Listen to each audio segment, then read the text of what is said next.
منو سلوا ایپیسوڈ 13۔ تم کچھ کھا کیوں نہیں رہے بیٹا؟ کھاؤ، نسیم نے شہراز سے کہا۔ آج ان کا اپنے نئے گھر میں پہلا کھانا تھا۔ ویکنڈ تھا اور شہراز گھر پر ہی تھا۔ وہ سب پہلی بار اپنے گھر میں میز اور کرسیوں پر بیٹھ کر کھانا کھا رہے تھے، ورنہ اس سے پہلے وہ لوگ نیچے بیٹھ کر چوکیوں اور زمین پر بیٹھ کر کھانا کھایا کرتے تھے۔ نسیم یہاں بھی اسی شاندار روایت کو آگے بڑھانا چاہتی تھی، مگر شہراز نے انہیں سختی سے منع کیا تھا، بلکہ ان دو چوکیوں کو بھی پھینکوا دیا تھا جو نسیم اپنے پرانے گھر سے ساتھ لے کر آئی تھی۔ یہاں پر اس طرح کی کوئی حرکت نہ کریں کہ ملازم ہنسیں اور بعد میں میرے سسرال والوں کو یہ خبر پہنچے۔ یہ دونوں ملازم جو اس گھر میں ہیں، یہ سعید انکل نے اپنے گھر سے بھجوائے ہیں۔ ایک بات خبر دیں گے وہاں۔ شہراز نے سب کو مطالعہ کر دیا تھا، تو اب مجبوراً سب کو کرسیوں پر بیٹھ کر کھانا پڑا تھا۔ شہراز خود کھانا کم کھا رہا تھا اور اس پر بیٹھے باقی 5 افراد کو کھانا کھانے کے آداب کے بارے میں لیکچر زیادہ دے رہا تھا، اور وہ جب بھی اس کے ساتھ کھانا کھاتا، ان لوگوں کے ساتھ کھانا کھاتا، اس کا زیادہ تر وقت اسی کام میں گزرتا رہتا۔ وہ اس پورے ٹولے کو اپر کلاس کا حصہ بنانے کے اوپر ایڑی چوٹی کا زور لگا رہا تھا۔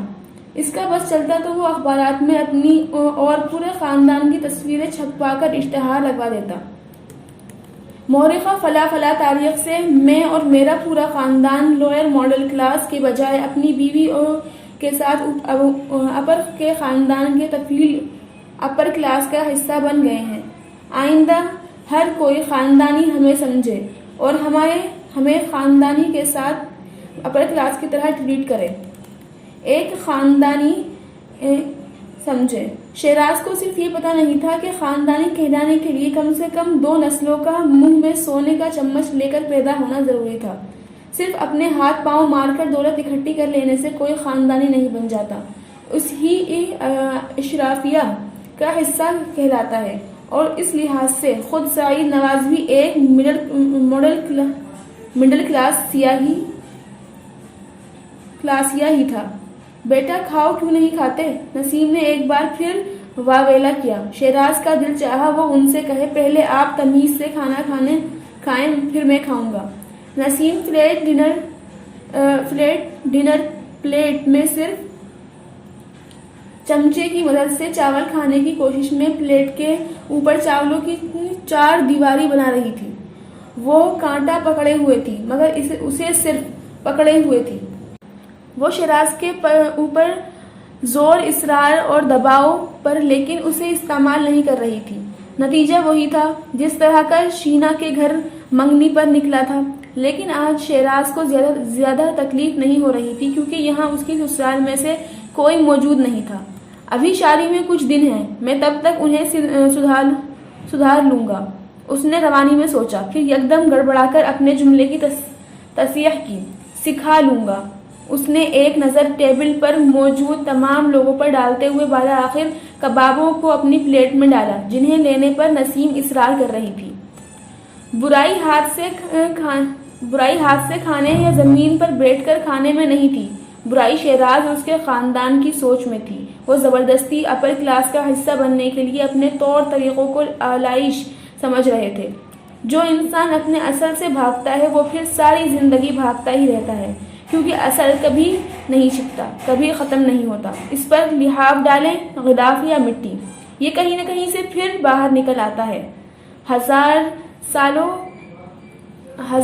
سروں والے اژدہے کی طرح، جس کا 1000واں سر کاٹتے کاٹتے پچھلے 999 پھر نکل آتے ہیں۔ شہراز کو احساس نہیں تھا کہ جڑی بوٹیاں صرف کرتے کرتے اس نے اپنی جڑیں کاٹنا شروع کر دی تھی۔